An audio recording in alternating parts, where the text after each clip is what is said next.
2016년부터 유럽 여행을 시작했다.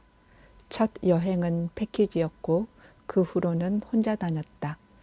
독일은 4차례, 프랑스는 3차례, 스위스는 2차례 방문했다. 혼자 유럽 여행 다닌다고 하면 대단하다고 하는데 사실 나는 길치, 기계치에 영어도 잘 못하고 경제적 여유가 있는 것도 아니다. 여행에 필요한 것은 능력과 돈이 아니라 낯선 세계에 대한 호기심과 여행에 대한 갈망을 실천으로 옮기는 용기이다. 2018년까지는 직장에 다니던 때라 여름휴가, 겨울휴가, 연휴를 활용해 일주일에서 열흘 정도씩 여행했다. 17년에는 일주일 이상 휴가를 쓸 수 있으면 미친 듯이 유럽으로 나갔다. 프랑크푸르트, 상트페테르부르크, 뮌헨, 잘츠부르크와 비엔나, 파리. 당시엔 여행이 삶의 유일한 탈출구였다. 18년 가을에 아일랜드, 북아일랜드를 여행했다. 19년 봄에 결국 퇴사했고 그해 여름 열흘가량 독일, 프랑스, 스위스를 여행했다. 22년 10월부터 11월 4주 동안 독일, 룩셈부르크, 체코, 폴란드를 여행했다. 2016년부터 2022년까지 8차례 출국하여 12나라 50여 도시를 방문했다. 한 번은 패키지 여행이었고 2번은 에어비앤비 숙소를 이용했다. 5번은 친구 초대로 가서 주로 친구 집에 머물렀다. 19년 이후로는 카드로 쌓은 마일리지를 이용해 비행기를 탔다. 따라서 해외여행에 큰 돈이 들지는 않았다. 2016년 12월 첫 유럽 여행을 시작했다. 패키지로 프랑스, 이탈리아, 스위스를 일주일 정도 여행했다. 패키지 여행이라 가이드 따라 움직였고 저렴한 호텔에서 잤다. 파리, 베르사유, 루체른, 로마, 피렌체, 볼로냐, 베로나, 베네치아, 밀라노. 첫 유럽 여행에서 파리보다는 로마에 압도되었다. 둘째 수능 끝낸 후 즉흥적으로 선택한 여행이었는데 좋았다. 동서남북 유럽을 한 차례씩 패키지 여행한 후에 자유여행을 하기로 마음먹었다. 하지만 패키지 여행은 이것이 끝이었다. 2017년 5월 예약했던 스페인 패키지 여행이 무객 미달로 취소되었다. 황금 연휴를 한국에서 보내기 싫었다. 다른 유럽 여행 패키지 상품은 너무 비쌌고 유럽으로 가는 비행기도 너무 비쌌다. 폭풍 검색 끝에 카자흐스탄 아스타나를 경유하는 프랑크푸르트행 비행기가 100만 원이 안 되는 것을 발견했다. 과감하게 나 홀로 자유여행을 시작했다. 오로지 비행기 값이 싸다는 이유로 선택한 프랑크푸르트였다. 카자흐스탄에서 아찔한 순간이 몇 번 있었고 독일에서도 날마다 모험과 사고의 연속이었다. 며칠 만에 체중이 몇 킬로그램 줄고 눈에 모세혈관이 터질 정도로 힘들었지만 이때 여행의 참맛을 알아버렸다. 아스타나에 경유하며 2박해서 실제 독일 여행은 5일 정도였다. 프랑크푸르트 근교 오펜바흐 에어비앤비 숙소에 머물며 하이델베르크, 마르부르크, 르데스하임, 바하라흐 그리고 젤리겐슈타트를 방문했고 귀국 전에 프랑크푸르트를 둘러보았다.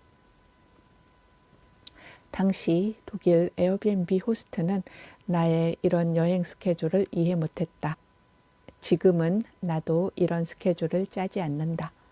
그때 첫 자유여행의 강렬한 경험이 이후 나 홀로 유럽 여행을 감행하게 만들었다. 무엇이든 처음이 어려운 법이다. 하이델베르크에서 철학자의 가는 길을 물어보다 이탈리아 남자를 만났다. 정말 영화에서나 나올 법한 말들을 너무나 자연스럽게 쏟아내며 처음 본 여자를 오래 만난 연인 대하듯 했다. 말로만 듣던 이탈리아 남자의 실체를 경험했다. 스윗 이탈리안 가이는 자기 집에 가서 차를 마시자고 유혹했다. 유혹을 거절하자 집에서 책이나 읽겠다며 운명의 사랑을 쿨하게 보냈다. 카자흐스탄에서 만난 아가씨도 잊을 수 없다. 공항 가는 버스를 타야 하는데 영어를 말할 수 있는 사람이 없어 발을 동동 구르다 영어를 할 줄 아는 20대 아가씨를 간신히 만났다. 버스를 타고 가며 이야기를 나누었는데 폐쇄적인 사회에서 사는 것을 답답해하고 다른 세상을 궁금해했다.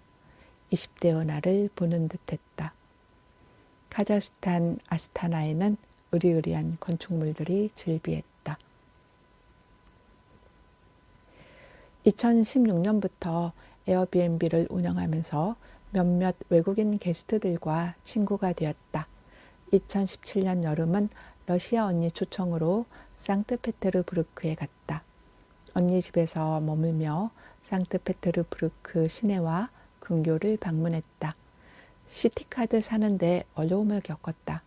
무료 입장하는 날 에르미타주 미술관에 갔다 5시간 기다리고 입장해서 1시간 보고 나오기도 했다. 일주일 동안 10년치의 시행착오를 모두 경험하는 것 같았다. 근교 푸스킨시와 파블롭스크, 크론시타트, 페테르고프를 다녀왔다. 러시아 언니와 함께 러시아 사람들을 만났고 혼자 다니기도 했다. 화려한 궁전보다 푸시킨시 가면서 본 러시아 풍경이 더 인상적이었다. 러시아인들이 추방되면 왜 러시아 자연을 그리워하는지 알 것 같았다.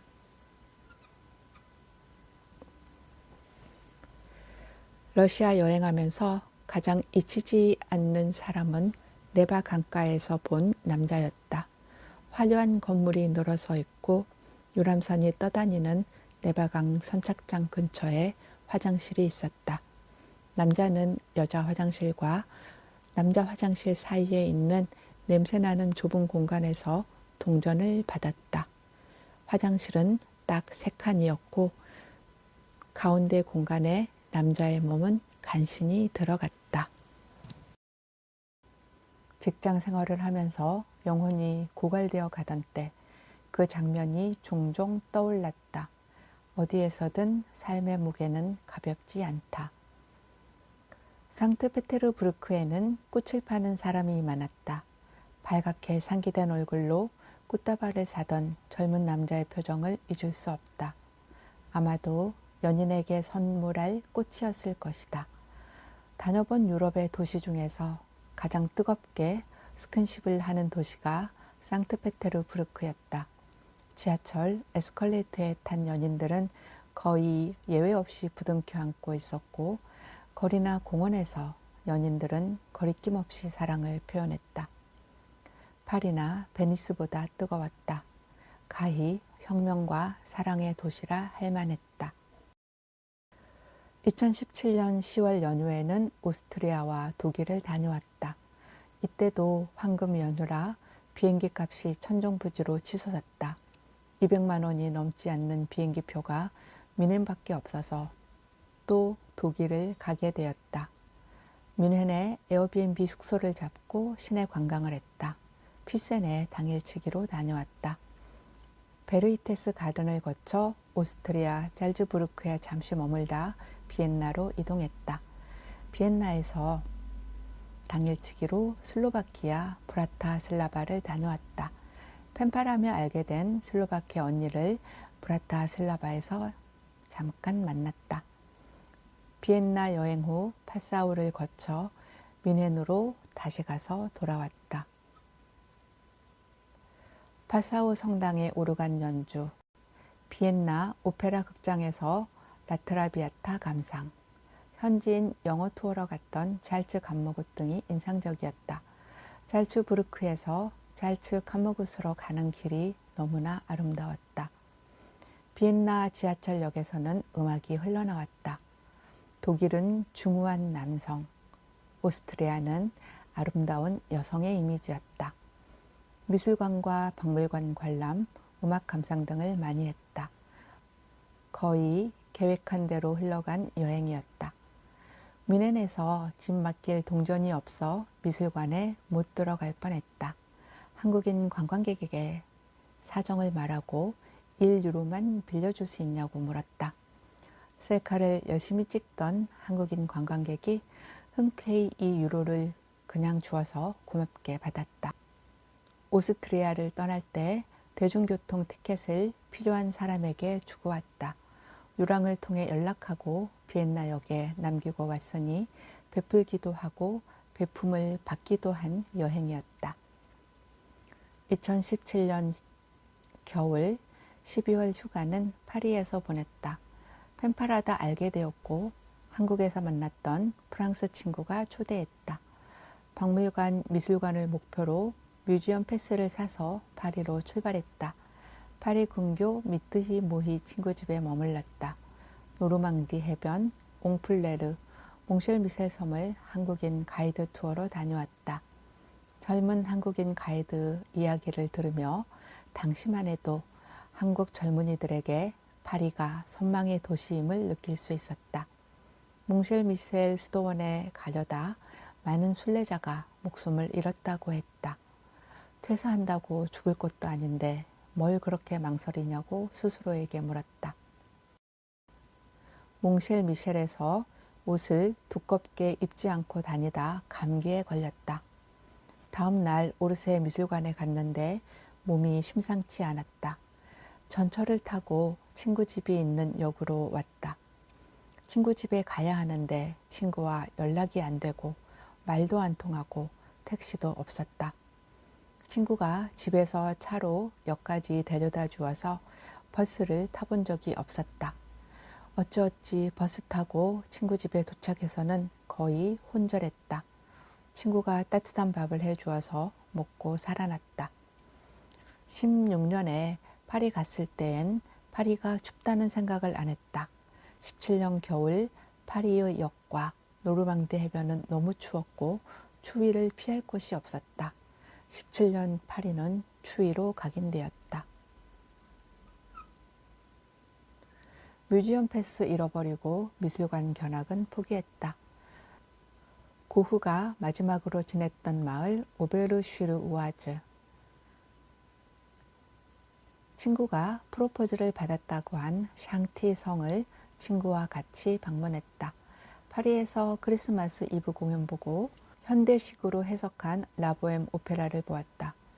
왜 미미와 로돌포가 우주 공간 같은 곳을 헤매는지 이해할 수 없었다. 넘버벌 퍼포먼스, 스탬프 공연 보고 세느강 유람선 타고 몽마르트 언덕이랑 노트르담 성당을 보았다. 노트르담 성당에 들어섰을 때 유럽 문화의 힘에 압도되었다. 14세기에 이런 건축물을 지었다니. 산업혁명 이전의 서구를 너무 무시하고 있었다. 2018년 가을 연휴는 아일랜드에서 보냈다. 아일랜드 친구 집이 있는 레테케니에 머물며 근교 도네갈과 팔카라를 여행했고 북아일랜드 벨파스트를 다녀왔다. 벨파스트에서는 영어를 거의 알아들을 수 없었다. 스코티시 억양의 영어를 쓴다는데 정말 뭐라 하는지 하나도 못 알아들었다. 벨파스트에는 웅장한 건물이 많고 빨간 2층 버스가 다니고 있어 영국 분위기를 풍겼다.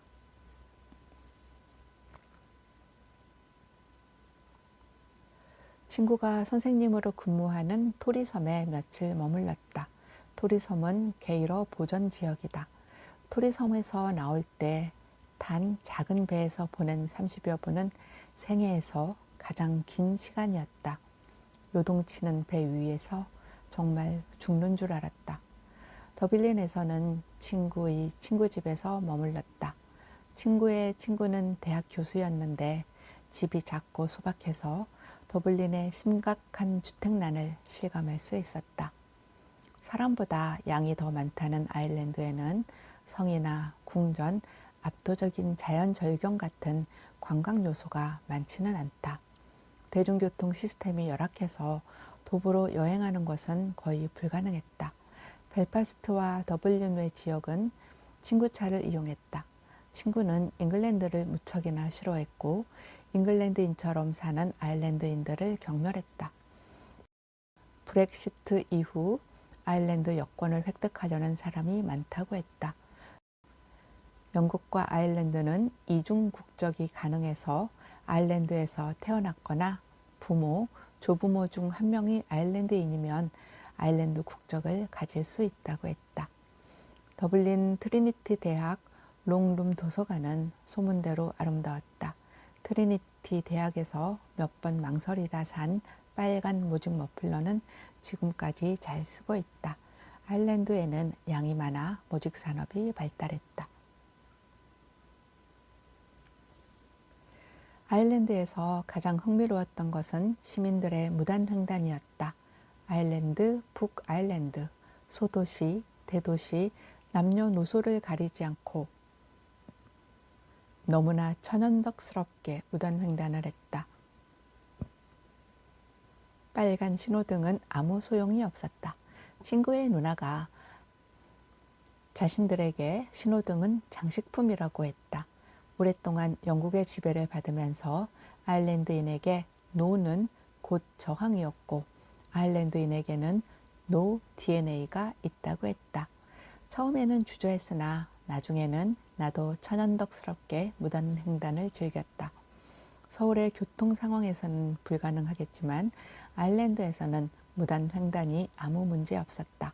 무단횡단을 하면서 해방감과 짜릿한 카타르시스를 느꼈다.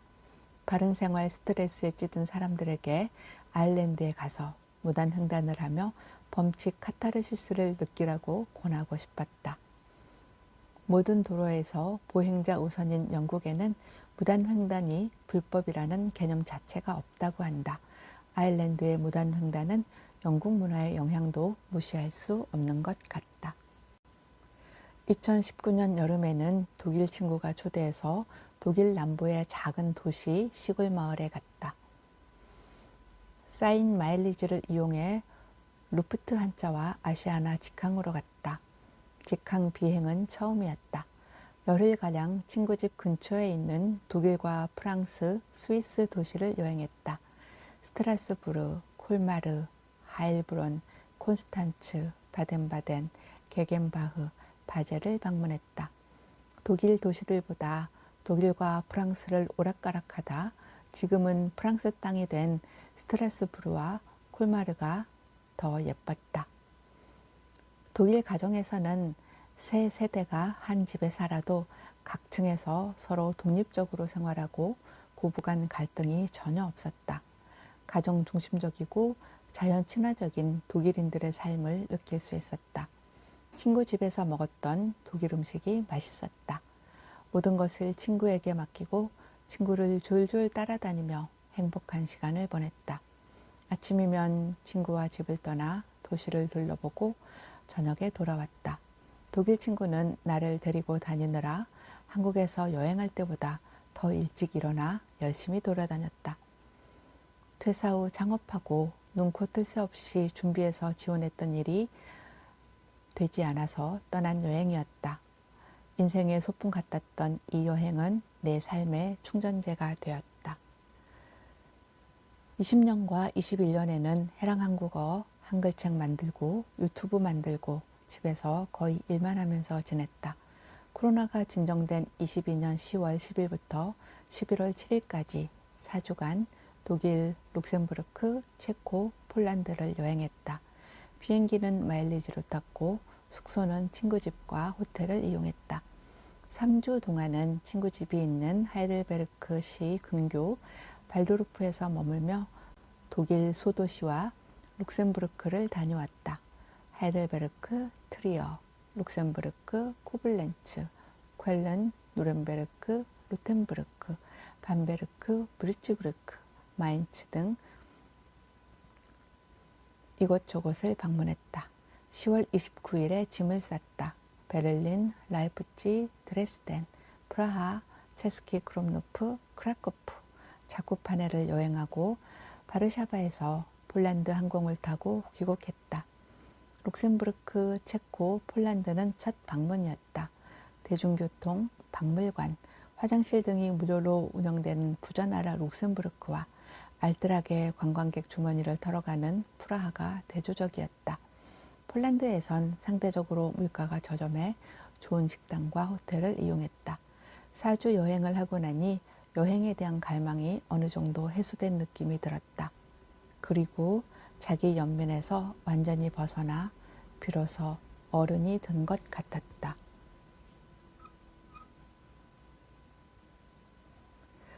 19년까지는 박물관, 미술관, 궁전 등 실내 관람을 많이 했다.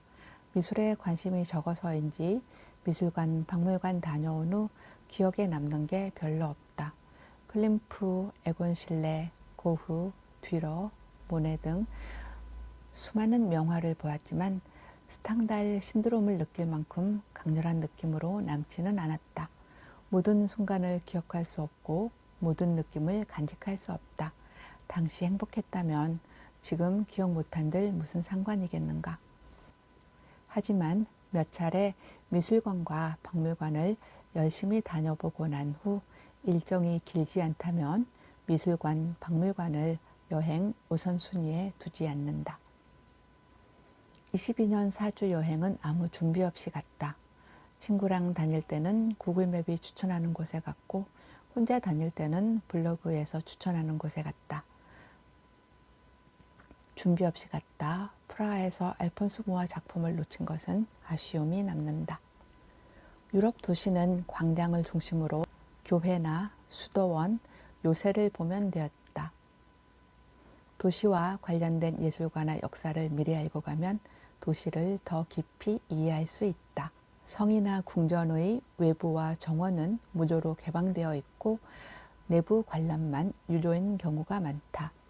교회 내부 관람은 유료인 경우가 적지 않다. 성이나 교회 내부 관람은 사진 촬영이 안 되는 경우가 있다. 22년 여행 때는 도시 분위기를 느끼고 싶어 많이 걸었다. 각 도시의 전망대는 거의 모두 같다. 전망대는 도심에서 좀 떨어진 요새나 수도원 언덕 등에 있거나 도심 내의 높은 빌딩인 교회, 시청사 또는 현대에 지은 빌딩에 있는 경우도 있다. 낯선 곳에서 여행을 하다 보면 온갖 변수가 끼어들어 뜻하지 않게 여행이 흘러간다.